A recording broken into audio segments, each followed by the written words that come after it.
What's going on, y'all? How do you become an artist manager? Well, it's pretty easy. Great thing about the music industry for a lot of the jobs in the industry, like becoming an artist manager, you do not need a license, you do not need a certificate, and you don't need a degree. Now, those things can help. Well, there's no license that exists, and currently there also are no certifications that exist for artist managers. Now, you can go get a music business degree, and those can help. Those can help build a network. However, you don't need one to get started. The main thing you need to get started to be an artist manager is find an artist and start today. Find any local or independent artist and offer to help, right? There's so many things you can start helping with. You can help them with selling merch at shows and figuring out how can you sell more merch at shows. You can help them with creating graphics. If you've any experience with, you know, graphic design, web design, or editing videos for content, you can help them with all those types of things. Right, and those are also skills that will be really really beneficial to learn when you're first starting out as an artist manager. You can create flyers and graphics for shows. You can create designs for shirts. You can do all kinds of different things, right? Create graphics for new album release announcements, all kinds of stuff you can do. You can create little videos. You can create capture content of the artist. You don't need a fancy camera. All you need is your iPhone, and use the phone and set it on 1080p or even 4K and start capturing footage of things behind the scenes and things the artist is doing, when they're working on music. So there's so much you can do to help an artist right now with very, very limited resources. And when you're first starting out, it doesn't necessarily need to be an artist you're super passionate about. You just find an artist that you get along with. Maybe it's a friend and someone you work well with. It's more important to have a really, really good working relationship, and that'll make the whole journey more enjoyable and easier. And then just start working and experimenting on things. The next thing that is really, really important when starting out as an artist manager. So you don't necessarily need any specific skills, right? There's no job requirement, but you do need to understand the music business. So education is really, really important. Always be learning and become a practitioner, like practice the things that you learn. So there's a couple books that I highly recommend. First one is How to Make It in the New Music Business by Ari Herstand. Now, it's a book written by an artist for artists. However, if you want to be an artist manager, you need to learn how all the artist things work, right? So that is a really, really amazing book to get started with. Teaches you literally everything in an artist's journey, how to start a social media platform and how to monetize it and how to build a fan base on it, how copyright and publishing works, all the basics that every single artist needs, and then some as well, right? How to really build a business for an artist. Next book I'll recommend is All You Need to Know About the Music Business by Donald Passman. That is always considered like the Bible of the music industry. I think Ari's book is the book you need to start out with, but all you need to know about the music business is very, very legal heavy, right? So when you're presented with contracts, record deals, or your artist management agreement, deals with agents, publishing deals, like whatever different types of deals you may encounter in the industry, that book will help you navigate through those deals and help you understand them better. However, it's really important to have that legal knowledge and experience so you can advise an artist. But whenever there's something with words that you need to sign, you should consult with an attorney, right? So one of the things you can do as well as an artist manager is find a few attorneys, find, 2 or 3 attorneys, build a relationship with them, be able to send artists to them. However, always give the artist options. You cannot send the artist to just one attorney because that will create a conflict of interest, right? Because there could be a potential relationship now with you and the attorney, and you sending all your artists to them. So want to try to avoid conflicts of interest and give the artist a choice. And for them to find the best attorney for them, you can guide them and give them suggestions. To further your education in the music business, there's lots of really amazing podcasts. Shameless plug, my podcast, Making It with Chris G. We talk to a lot of people in the music industry, from agents to managers to labels, every area of the industry, including artists as well. There's a podcast called Promoter 101, which is really focused on the promoter side of the business. So a lot of agents, promoters, venues, show marketing people, right? Anything that has to do with live events. That's a really, really good podcast as well. Then one of my favorites is the Creative Juice podcast from Indepreneur. It's really, really deep and technical marketing skills. The marketing piece is going to be one of the most important pieces of your artist management career because you really are trying to grow and build an artist business, right? So Creative Juice podcast is a really good one. Next one is Rick Barker's Music Industry Blueprint. He also has a YouTube channel as well.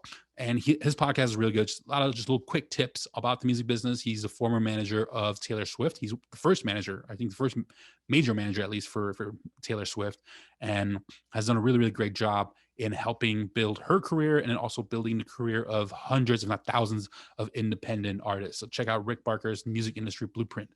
Ari Herstand, again, the guy that has the book, How to Make It in the Music Business. He also has a podcast. And I'll link all these podcasts below in the description of the video. But Ari's podcast is really, really good. He dives really, really deep into different topics within the whole DIY musician world, right? It's more of a DIY musician focus. So check that one out as well. When Life Hands You Lemons, my buddy Lennon Seahawk, who has been on the podcast, he has a really, really cool podcast as well, where he talks to people within the music business, more of a production EDM focus with his show, but he also has some amazing guests from managers to agents and people that are just working in the music industry.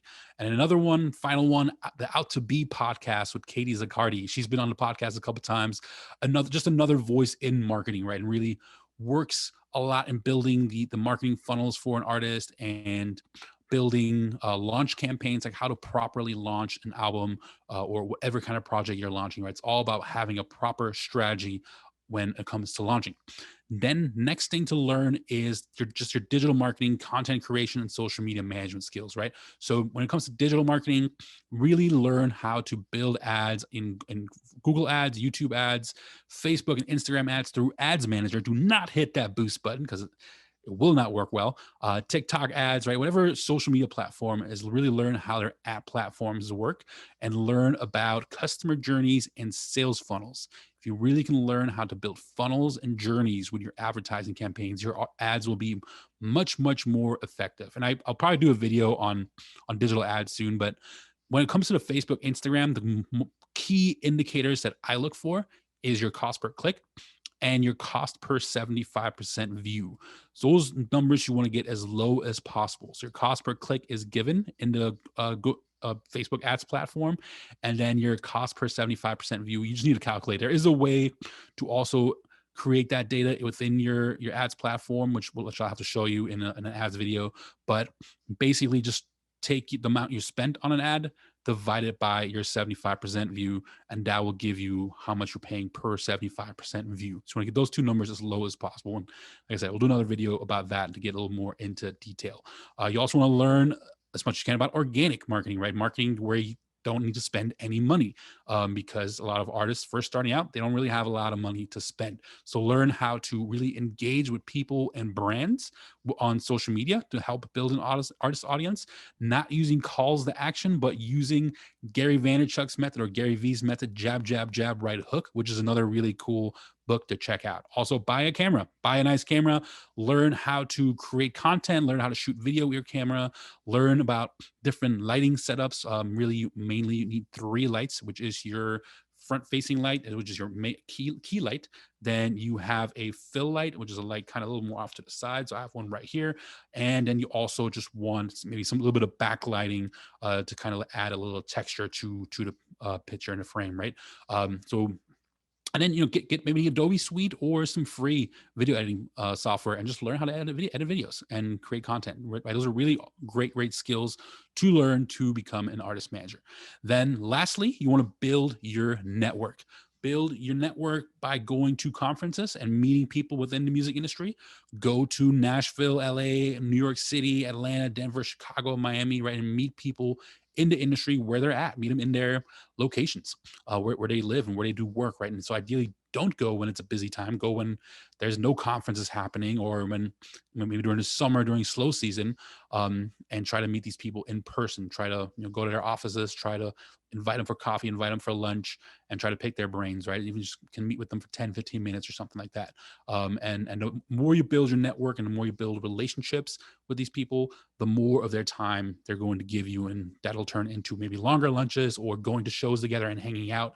And always think about how can you offer value to them, not trying to just get something out of them. So how can you help them promote their artists that they sign with and they work with? How can you help them bring in shows for their artists and help them bring in some revenue? How can you help them reduce some costs or create content for their artists? So always try to figure out ways to offer value, because if you're only asking for favors for you and your artist, those relationships are not going to be really good and strong relationships, right? And then get involved on Clubhouse and Twitter Spaces. When you see people within the industry that are doing a chat in Clubhouse or in Spaces, go in there and engage and try to ask a good question. So don't just ask maybe a question that everybody else is asking. Try to come up with a really, really good question to ask. So give your question some thought. And then last thing I'll say, the most important thing in getting experience as an artist manager is just what I call getting reps, right? So work with artists, work with a few artists. When you're first starting out, try to implement all the different skills that you learn, be a practitioner, and either other independent artists will take notice of what you're doing if you're doing a really good job, or maybe you might have the ability to go to a larger artist management company by building some real experience and having some real successes in building a fan base, selling out shows, and growing people's social media platforms, getting those vanity metrics up. So just get those reps in and be a practitioner and working with artists. That's all I got for you. Those are 3 really quick tips, right? So just to recap again, start today, find an independent artist that you can help right now. Always be educating yourself and become a practitioner in those things, and always work on building your network. I hope this video gave you guys some good advice and helped. Make sure you subscribe to the channel, leave a comment if you have any questions. We'd love to engage with y'all in the comments. Until next time, spread love, positivity, and kindness in the world, and live the life you love. Peace, my friends. Live the life you love.